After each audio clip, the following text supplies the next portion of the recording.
The American legal system is corrupt beyond recognition, by Bob Palmer, Ph.D. The American legal system has been corrupted almost beyond recognition, Judge Edith Jones of the U.S. Court of Appeals for the Fifth Circuit told the Federalist Society of Harvard Law School on February 28, 2003. Judge Jones said that the question of what is morally right is routinely sacrificed to what is politically expedient. The change has come because legal philosophy has descended to nihilism. In 2009, Stratos Paris wrote Corruption in Our Courts, What It Looks Like and Where It Is Hidden.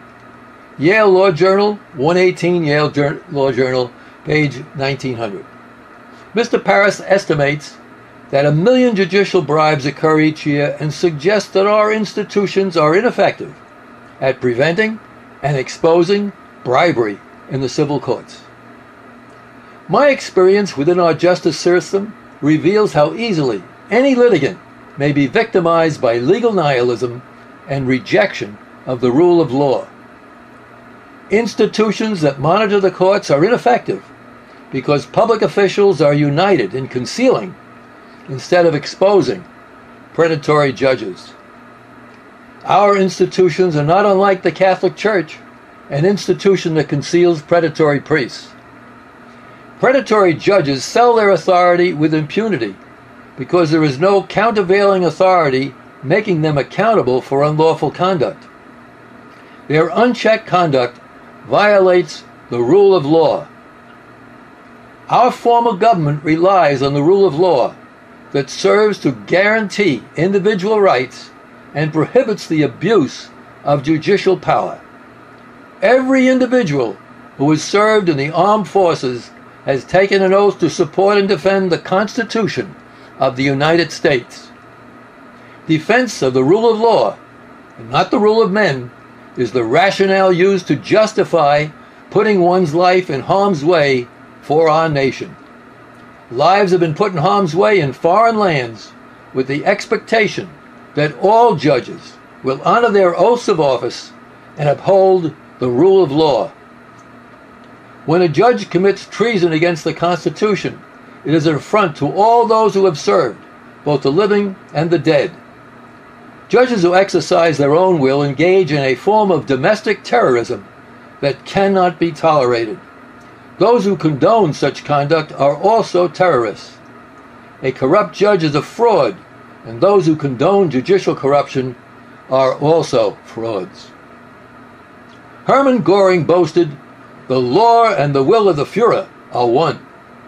German Jews were terrorized and lost their property to false claimants when judges ignored the civil code and ruled in accord with their own will. In 2006, a California Superior Court judge ignored the civil code and gave my property to false claimants, Mellon Bank and Morgan Bank. We cannot tolerate judges who emulate Hitler's judges and rule in accord with their own will. Dreyfus Brokerage stole my account with the complicity of my attorneys. In 2001 at mediation, the broker admitted making a mistake and wanted to settle. My attorneys insisted that I accept the broker's offer and settle. In December 2001, Mellon Bank sold Dreyfus Brokerage to J.P. Morgan Bank. In 2003, I discovered the settlement agreement was unlawful by statute because the consideration exchanged for the agreement was my own money. In 2004, I employed counsel to file an action to rescind the unlawful agreement in the court across the street from his office. The suit would allege only that the agreement was unlawful, a dispositive fact. A dispositive fact ends a lawsuit. An unlawful agreement cannot be defended or validated. Defendants would be my former attorneys Adikoff and Ewell, Dreyfus and its owners Mellon Bank and Morgan Bank. Instead, the suit was filed 400 miles south in Los Angeles, where Superior Court Judge Ralph Dow got it and dismissed it. Among other things, the suit alleged that damages were mistaken at mediation, entitling me, the plaintiff, to rescission of the agreement. Unlawful was off the table because it would arouse Dreyfus. Aderkoff and Ewell were not defendants because they would fight for their fee. There were no defendants in Los Angeles. Judge Dow arranged to get my case and was predisposed to rule against me. Such judicial bias arises from some connection, pecuniary or otherwise, between the judge and one or more participants in the litigation. Although bribery and conspiracy are concealed crimes, they may be proven by circumstantial evidence. The judge became an accessory to the theft of my account by ruling against valid statutes to legalize the theft. I had the winning case and lost. Defendants, the rich and powerful Mellon Bank and Morgan Bank, moved for summary judgment. But they were not entitled to summary judgment. In their moving papers, they ignored the issue of mistake, in essence admitting that damages were mistaken at mediation. Defendants did not meet their burden of proof. They were not entitled to summary judgment. They failed to meet statutory requirements. Mistake was a triable issue of material fact. Judge Dow ignored the civil code and unlawfully shifted the burden of proof to plaintiff. Judge Dow ignored available documents proving that damages were mistaken at mediation. The same account statement showed that my money paid for the agreement and it was unlawful. By his fraudulent, unlawful conduct, he lost judicial immunity. Fraud vitiates everything.